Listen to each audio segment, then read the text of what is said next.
Victor Urban III, and I'm taking it to the house. And I'm Dr. Timothy Hoover, and I'm taking it to the house. Man, it's been a minute, and we got something to say. We got a lot to say. Man, we got football, we got baseball, we got the WNBA. Basketball is around the corner. I'm just hyped, one, because I got my nephew, my brother, right here in front of me. And I just want to say salutations to you, man. How you been? Hey, baby, it's been like you said. It's been a summer. It's the extended summer. So much is happening. As we stated, so much in the sports world. But I do have to. I have one little jab. I took my son to Vegas, celebrate his 21st. Of course, I'm no stranger here to tell you all. He goes to LSU. I'm a USC grad, and so to start this whole football season off, and that welcome to grown up Nookie.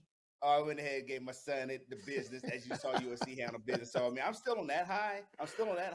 But it feels great to be back and to see our fans connect back with you all. I am so hyped, Unc. Let's get at it. Okay, so we're going to get at it in just a few minutes. We're going to take a hard break because we got to pay some of our sponsors. So we'll be right back. What's going on, y'all? My name is Sophia, and I work here at the Spot Family Entertainment Center, the newest hangout in El Paso. Bring your family and bring your friends down here to 8500 Dyer Street, Suite 80.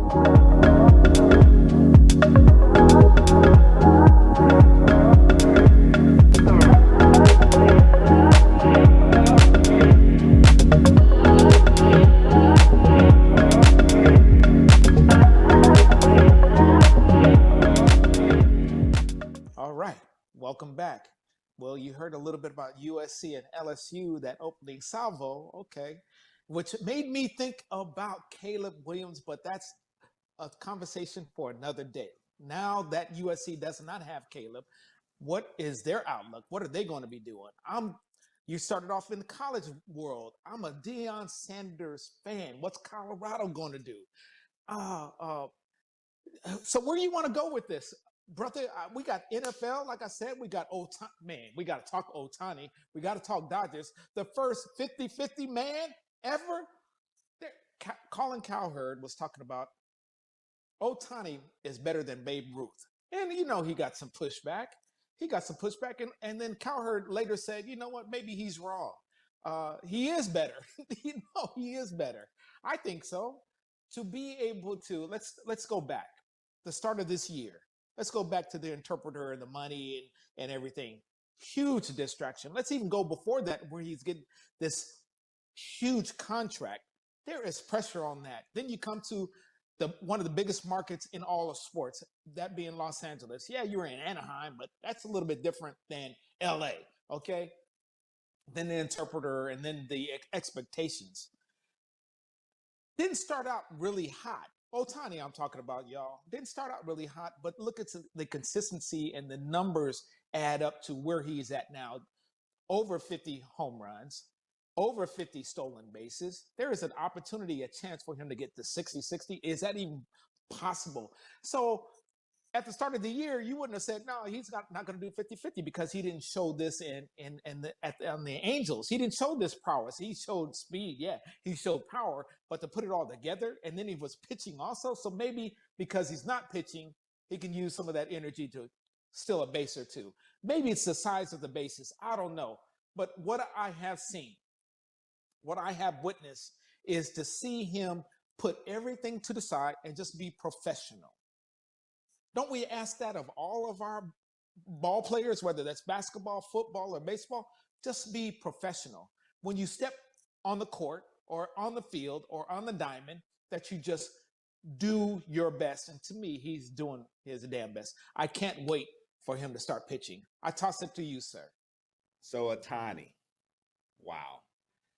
So in the off season, you always have this level of anticipation for free agents, where they'll go, and part of your Christmas wish list or sports wish list, you're like, I wish I could have that guy. Yes, Otani was that guy underneath my baseball Christmas tree. I really wanted. I felt how unfortunate this great talent of a player to be stuck in Anaheim. We all know, being from California, Anaheim Angels is like the Clippers of baseball. No one goes there. You only go there to lose your career, a la Mike Trout. However, when he became a free agent, it's like, hey, listen, this is how we do things here in America. Find a team that's winning, get on said team, perform on said team, become a Hall of Famer. This guy's going past becoming a Hall of Famer. He is now becoming a legend just by switching that uniform. Not saying he would not have been able to accomplish this as an Anaheim Angel or a Los Angeles Angel, California Angel. Call them all they want. They're still not winning. But you know who the Los Angeles Dodgers are. And for him to don that Dodger blue uniform and raking and raking and raking as a designated hitter. We're not talking about what he has done and what he's doing on the mound. We thought this man was just a pitcher who could hit. No, he is a baseball player. He is a baseball player. And he does it as a silent professional, highly competitive. I mean, what can our modern day pros learn from him? Look at how he dealt with off the field issues, how he dealt with contract issues. He just played ball, and not just played ball like any other season, a historic season. We talked about 40 for 40 that Jose Canseco did about 30 years ago. This cat said, I'll see your 40 plus 15 and possibly 60 for 60. It's like, don't y'all see it coming? And you just can't stop it. And read an article about his base skills, his base running skills. You know, Ricky Henderson was my favorite baseball player. And to see the anticipation of Shohei and how big this dude is, that's where you'll say, base running, is it about speed? Is it about science? Is the art? What is it? They know he's going to do it, and he does it anyways. I could only imagine the anticipation, the nervousness that it puts into an opposing pitcher and the opposing catcher. You can instantly go from first base to running to scoring position on second or even third. I watched the game. He stole 2 bases back to back. This guy is phenomenal. The only thing left, the only thing missing is getting that World Series championship ring. The Dodgers owe it to him. When Mookie Betts was out, when Freddie Freeman hit his drought, when Max Muncy couldn't do his part, this guy continued to show up. Finish the job, Dodgers. Finish the job. We can't complain about offense. We put 20 points on their behind last week, and he hit 3 home runs in one game. So we can't say offense is going to be an issue. Play ball, win the series. Win the series so we can cap off this historic run that we'll never see. I'm going to say it now. We will never see this again. This player is not just once a generation, once in a lifetime. Definitely once in a lifetime. I like what you said, because it's not about the regular season. Although these numbers in the regular season, they are magical. They are legendary. In LA, we don't count division championships. We don't do that. We're talking about World Series pennants. Okay, we're talking about what you do against the Yankees or what you do against the Royals, or any American League team. It's not about just winning the National League pennant either. No, we want World Series. So, Ohtani, you're doing the damn thing. Love it. It's great to see. Oh, second in the order behind you as the leadoff hitter, we got Mookie Betts, former MVP. Wow. That's why Ohtani's getting some meatballs, because Mookie can blast them too. Okay, you get Ohtani on. Mookie is right behind. Mookie is Freddie Freeman. What? Another MVP? What? From the left side? Oh my goodness. So 1, 2, 3, top of the order, you got to deal with that. Whoever the opposing pitcher is, you got to deal with that. But I started off in this latest rant talking about the regular season matters not. At some point in time, we need to, you said 20 points, 20 runs. We need to be able to put that together. I just want you to win by 1 run in the postseason each game that you do win and don't get eliminated until the World Series ring is put on the finger. If it ain't got that ring, it ain't got that bling. No, we want rings. So Ohtani, Mookie, Freeman, come on. Put it together, Dodgers. Let's go. Dave Roberts, it's really on you. Yes, we've had some injuries. Yes, we don't have great pitching. We have just enough. That's all I want. And Dave, you're on the clock, baby. Come on, Dodgers. Let's go. Well said. Well said. Now that we set the stage, now that we whet the appetite, now that you got your appetizer, your deviled eggs of sports, hey, you know it's about that football season. You know it's about that football season. Let's serve them up in that main entree. I want that 20-ounce porterhouse. Talk to me, Unc. Where we at this football season? You know the deal. We talk about pretenders, contenders, chumps, or champs. Where are you at? 3 games into the season. 3 games into the season. Is that enough? We had 1 preseason game taken away. Is that correct? So they come out, a lot of these teams come out in the season and they act like it's still preseason. So are we conditioned? Stop it. Come on. Every game matters. Every game matters. Speaking of every game, Dallas comes out, first game, goes to Cleveland, blows Cleveland up. Is Cleveland that bad? Was Dallas that good? You talk about pretenders. We talk about chumps, champs, contenders. Who's Dallas? Oh, wait a minute. Baltimore start out 0-2. You had to go to Dallas to get your first win on the road? Come on now. Pretender, contender. Are the Bills that good to be 3-0? Is Cincy that bad to be 0-3? Come on. What is going on around here? We talk about the Saints coming out, hitting dudes below the belt, on the chin, knocking them out, and David Carr looks like the second coming of Joe Montana. What the hell is going on over here? And then we got our producer, our executive producer, who's a 49er fan. And I know he's pissed right about now. Yeah, they got injuries. We got McCaffrey hurt, Kittle hurt, Debo hurt. I don't give a dog. Come on. We still got Purdy, and you still got skilled players all around. Ayuk, you a problem over there? Can't come to training camp? Can't catch a pass? A pass is not being thrown to you?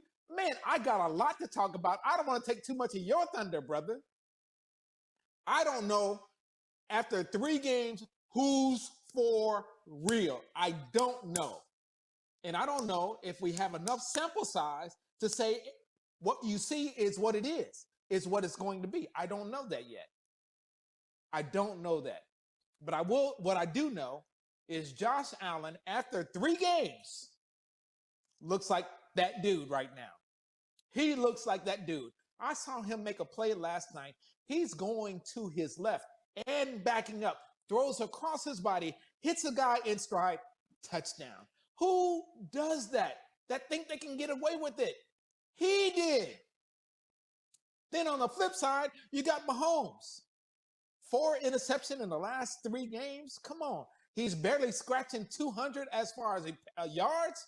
He's not even the featured person on his team. The kicker is, the receivers are, the defense is. You still got Andy Reid. I don't know what to make of this early season, brother. I give it to you, man. Help me make sense of what is going on out there. I like what you hit off the bat. Lost 1 preseason game to gain 1 more regular season game. Maybe it's just a theory that they forgot that the regular season started. I will tell you, looking back at the last 3 weeks, I don't know who's for real, who's not. I'm glad the Ravens finally got in the win column, but those are 2 games they should have easily won. You have Derrick Henry for a reason. Run the man. See what he did against Dallas. That's who we are. Now understand, in this offense, he will not be the feature. Neither should Lamar Jackson. That's why he should spread the wealth. But give him a healthy dose of 20 carries a game. He does not need to be running back by committee. The only time he sits down is when they just need a rest because he done ran another 70 yards on somebody. And so when I look at what he's been able to do, it's just impressive.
So ultimately, it comes down to where are we? Who do we want to be? And I believe this is early enough in the season. Every team's trying to figure out who they want to be. But we can say who someone's not. If you're 0-3 at this point in the season, chances are your season's done. Now you're just in survival mode, trying to make it to at least a reputable record. But when you got these high performing teams like Kansas City, I still believe Dallas has a chance to be a playoff team. Same thing with Baltimore, because I still look at the division. Yes, you like to have your 13, 14 wins, and everyone's playing for that number one seed, so you have that bye throughout the playoffs. But it's early enough in the season. AFC North, we're looking up. Everyone's looking up at the Pittsburgh Steelers, who's undefeated 3-0. And then you have the Cleveland Browns, who are they? Obviously, we looked at Cincinnati Bengals, who has no win. And then Baltimore has one win. I'm predicting at least 2 to 3 teams coming out of the AFC North to make to the playoffs. So again, I look at now division-wise, say who's the pretender contender. I think Bengals are done. There's some things happening there, unfortunately. Burrow was looking great a couple years ago. It takes one injury to take you from great back down to reality. And then you have the contract challenges with Jamar Chase. So will their coach be around? Who knows if they cannot get out of this tailspin? But 0-3 and getting worked on by a rookie quarterback of Monday Night Football and Jay Daniels. The battle of LSU quarterbacks saying, hey, I know I replaced you, but I got a Heisman too, partner. So now what? I am somebody. And look what we can do out here. So there's some dynamics there. You spoke about San Francisco. Wow. Talk about snake bit. That is my NFC team. That's my NFC team. And to see them at this stage, they just got to persevere. Fortunately, it's early in the season. And again, look at the division. They should win the division. Rams took a shotgun blow to the chest, losing Kupp and Pakua. So they're not going to be a threat. Arizona, since when were they ever anybody? And so I look at in Seattle, Geno he's the real deal. That's the 2 years sample size of Geno. Russ who? But I still believe that San Francisco's division to lose is just unfortunate that they're experiencing these injuries. But can Kyle Shanahan and Lynch draft? Because that running back they have behind McCaffrey, beast. Jennings, beast. Because I love what San Francisco showed. Okay, Ayuk, you don't like it here? We have more like you. We don't have to feature you at all. So they don't have Debo.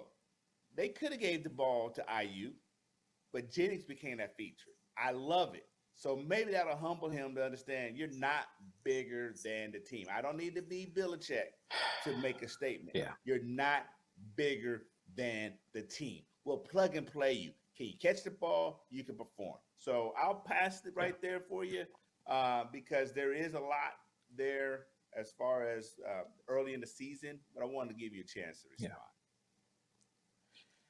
Well, I I don't know about two playoff teams out of the AFC North. I think that's fool's gold. You have to tell me which teams they may be. I know you're counting on Baltimore. Who would be that other team?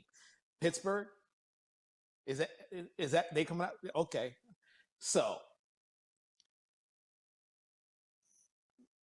we need to write this down because I'm not going to make any prediction, but I want us to mark the tape, Steve, of what my co-host is saying today. 2 out of the AFC North. Mark the tape. Too early. But speaking of Pittsburgh, makes me think about quarterback play. Justin Fields. Wow. Who saw this coming? I did not.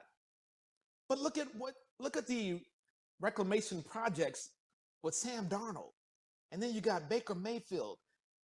Is it system? Is it them guys maturing? Is it just the right place at the right time? Because I'm a Justin Fields fan. I am. And I don't think he got a fair shake, or they weren't patient enough for him up there. Sam Darnold has always had an opportunity. But what's so different in Minnesota? Oh, I believe Minnesota's for real. We're talking about pretenders, contenders. I believe Minnesota is for real. When you can put a decent a quarterback that won't lose the game for you with an outstanding receiver, running back tandem. Jones at running back, came from Green Bay. You got Jefferson, right, on the from LSU, your boy, and then you got a defense that just like the old purple people eaters. Okay, they're for real. But going back to the quarterback play, and then we got your boy down in Tampa Bay, Baker Mayfield. There you go. Thank you very much, Baker Mayfield. Wow, I like that. That's the biggest thing that came out of this 3 games is how those 3 are playing, and then you got to look at down in Carolina how they had to bring the Red Rifle almost out of retirement. He's 38, 39 years old, and you have to bench your boy. Quarterback play matters. We're talking about Mahomes earlier. You're talking about your boy Lamar running too much maybe. The quarterback play is more significant to me. You talk about Joe Burrow. He's still playing okay, but he's not playing at his Joe Burrow level, the level of expectations that we have. You talk about your boy in Cleveland, Deshaun Watson. He is a shell of himself. Quarterback play. Russell Wilson may not ever get another chance to play. Quarterback play down in Miami. Tua Tagovailoa. What is he doing trying to put his head down, taking on a defender when he's prone to concussions? No, we need you for 17 games, brother. That one play matters. And now look at Miami. They are not even pretenders. They are ornaments. They are a stop sign on I-35. They're in people's way. That's all. And we're going to go through the stop sign. We're going to blow the stop sign. Miami, when you got Waddle down there, you got Hill down there, and they can't produce because we don't have a quarterback. Tua made a selfish play, didn't think again on one play, and his team is suffering. Quarterback play is what I get out of these 3 games so far. Pretenders, contenders, champs, chumps. It's quarterback play, sir. Great point. And as you build on quarterback play, 2 quarterbacks, something in common. Sam Darnold, Baker Mayfield, Carolina Panthers, which now equates to Bryce Young. You asked, what's the problem? You talk about Justin Fields. Hey, it's organization. It's organization. Baker Mayfield was a first-round draft pick. Sam Darnold, Right. number 1 overall. Baker, again, Heisman Trophy winner. Sam Darnold. I mean, these guys were not chump change in college. But what is it? It's the penalty for being great is that you get drafted to a horrible team. Cleveland, Good call. they are having karma get a hold of them like never before. you had your franchise quarterback in Baker Mayfield. You got greedy and saw Deshaun Watson and whatever he did in Houston, and Mm. you let his off the field things not tailor too much as far as what you still took that risk on his off the field antics to bring him on the team, and you sold Baker Mayfield out. That's karma. And Baker Mayfield had to go on the Chitlin circuit to refine his confidence and a team that gives him a chance. And he lands where? In Tampa. And now he's balling out. Yeah. He replaces Tom Brady in what last year he wanted to taking them to the playoffs. This year he Right. has a long-term contract and he's balling out. Sam Darnold, the Jets was the team that picked him up, a la Mark Sanchez. And then the Jets do what the Jets do. They eat up the young quarterbacks. And what happens? They ship him off on the Chitlin circuit. And what happens in his internship along the way? He finds himself into a great program, a great system with Kevin O'Donnell up there in Minnesota. Oh, wow. Sorry, J.J. McCarthy, who was the number one first round draft pick, but you have Sam Darnold.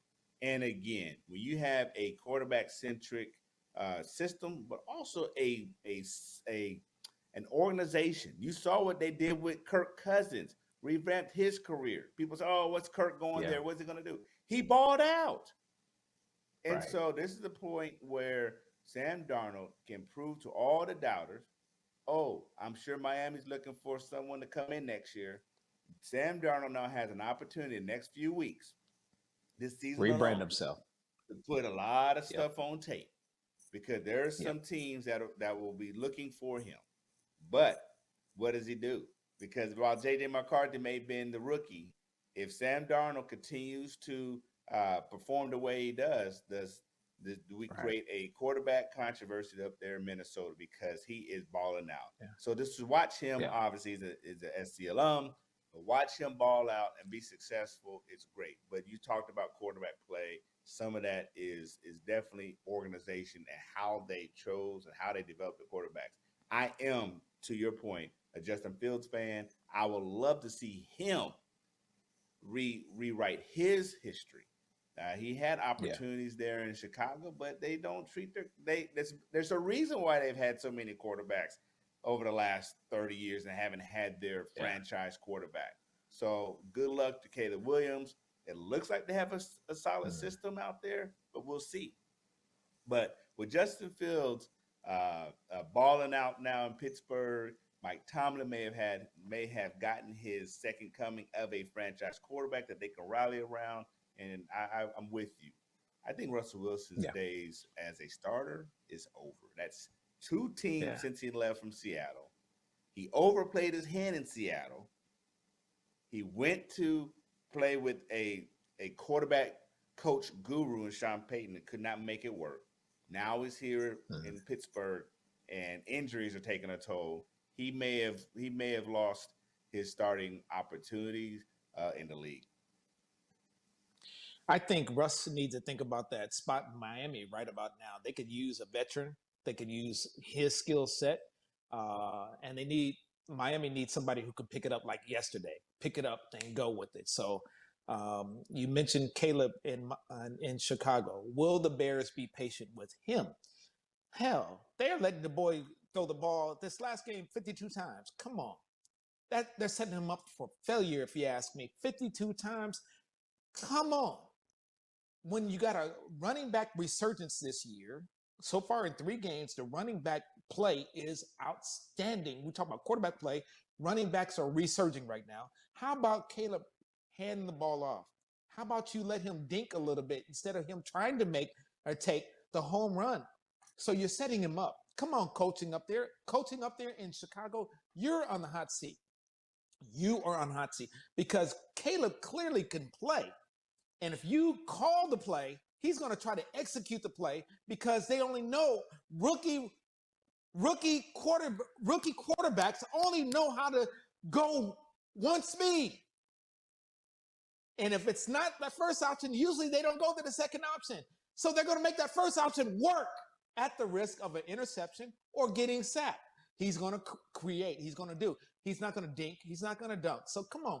Play calling up in Chicago is terrible right now. And you're setting him up for failure. Why is Justin Fields who he is and was running all the time? Set him up to be successful. Usually, a rookie quarterback, his best friend is a tight end. Get the tight end who's a 6'5", 6'4", power forward who will post up his man, and all you got to do is hit him in the numbers. That's 5 yards. That's 8 yards. That's 10 yards. Move it methodically down the field. Oh, run the ball, tight end.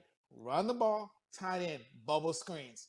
Don't set him up for failure. I'm not a coach.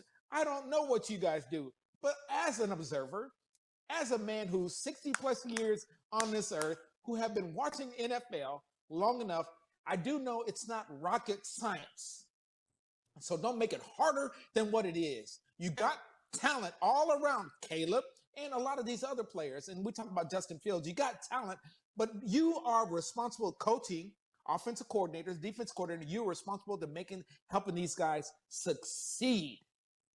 So my brother was talking about organizational failure, organizational structure.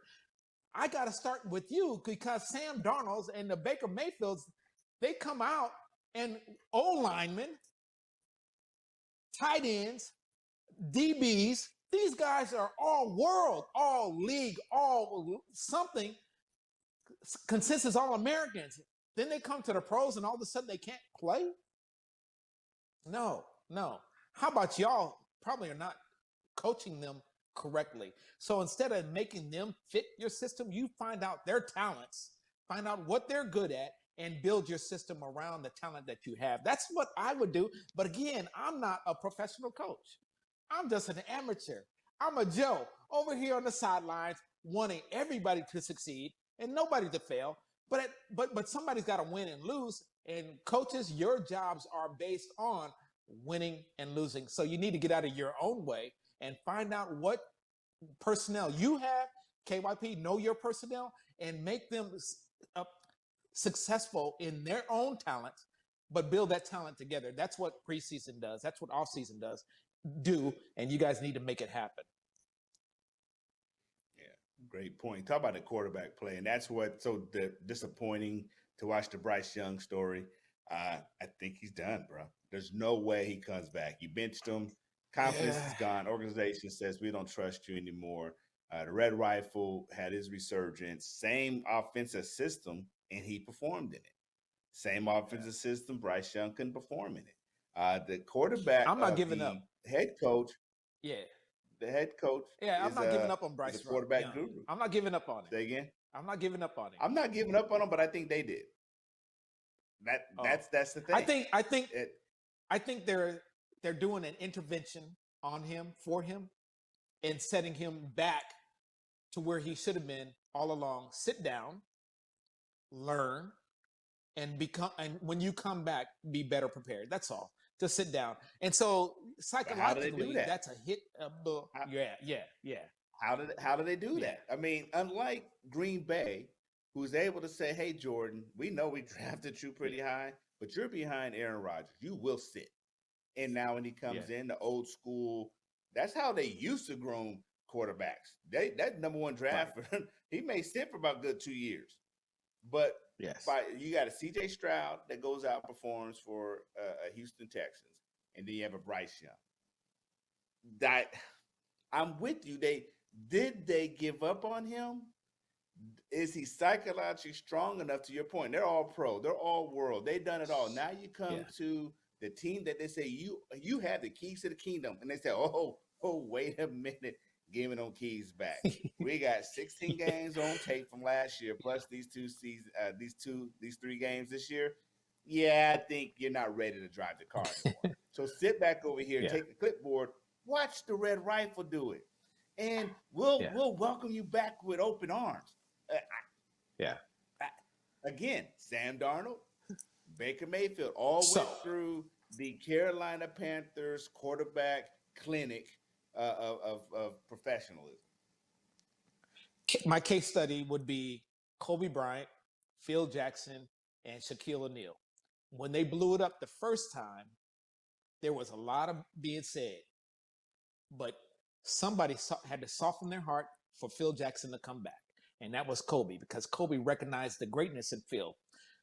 So will your boy Bryce Young, will he be able to get himself and put himself in a mental space and place where he could say, I need them more than they need me. I need to sit myself. Will he be able to humble himself, take pride out of the way, and know that he needs work? That's where it's going to have to be. I don't know Bryce, and I believe in him, the person, and I hope, whether it's here or somewhere else, that he gets it together. I hope that for that part. But we started this segment talking about, is 3 games enough? We're talking like we know that 3 games is enough, and it's not. A lot of things can change from 3-0 to 0-3 to the next 3. You can lose them all, win them all, or be a mixture of each. We don't know. What our fans need to know, though, is how we love the game. And we hope you as fans love the game as much as we do. And we certainly want to hear from you. We want to hear from you on your take. 3 games in, what is the hopes of your team going to the Super Bowl? I know Saquon Barkley, when he came to Philly automatically think, we're going to the Super Bowl. Now, Minnesota, 3 games in, they're 3-0. We're going to the Super Bowl. So there's 28 other teams that's saying, we're going to the Super Bowl. My partner said, if you're 0-3, you're probably not going to the Super Bowl. But it's still early. I just want to say, enjoy your fandom, whether it's the WNBA as they go into the playoffs. Enjoy your fandom, because the playoffs for the baseball is right around the corner. Enjoy the season because they gave you an extra game in the NFL. Enjoy it. Basketballs are around the corner. Enjoy the experience. So I'm closing out just by saying thank you for enjoying us. And if you're watching us, you're probably a fan of us. And I say thank you. My last take is, it's that season of voting. It's a right. It's a privilege. Take the time to vote. I don't care if you're right. I don't care if you're left. I don't care if you're Republican, Democratic. I don't care if you're red or you're blue. Know that people have died for you to have the opportunity, whether it's they served in the military or the front lines of Capitol Hill, so that you can have this opportunity. And I do realize that those same people have died so you can abstain, not vote. But if you don't vote, don't complain. That's me. I'm Dr. Timothy Hoover, and I'm taking it to the house. Well said. I will tell you all, it's the wonderful time of the year. It's the fall. This is where all those sports just about converge. Football, baseball, basketball. It's on, team. It's on, and it's a great time of our year and our season of our shows. We're going to the 4th year of production. I thank you all, faithful audience. We've had a great time. So as we get ready for this next phase, team, it's going to continue to be safe out there. Take care of your families. Travel, please. Do what you got to do. You know, this is that season for me, and I'm just being open. My bucket list item of NFL stadium tours. So again, team, find your thing. If there's anything we learned after COVID, is that every day is not promised. So continue to spend that time with those you love. Continue to make memories. And team, we look forward to seeing you all every week as we all collectively make memories and watch this thing we call sports and love it. Team, as you all get ready to go for this next week, continue tuning in. Check us out on our Facebook, Twitter, X, Instagram, all those platforms. Continue supporting us as we support you. Thank you all. I'm Dr. C. Victor Herbert III. Take it to the house. I'm out.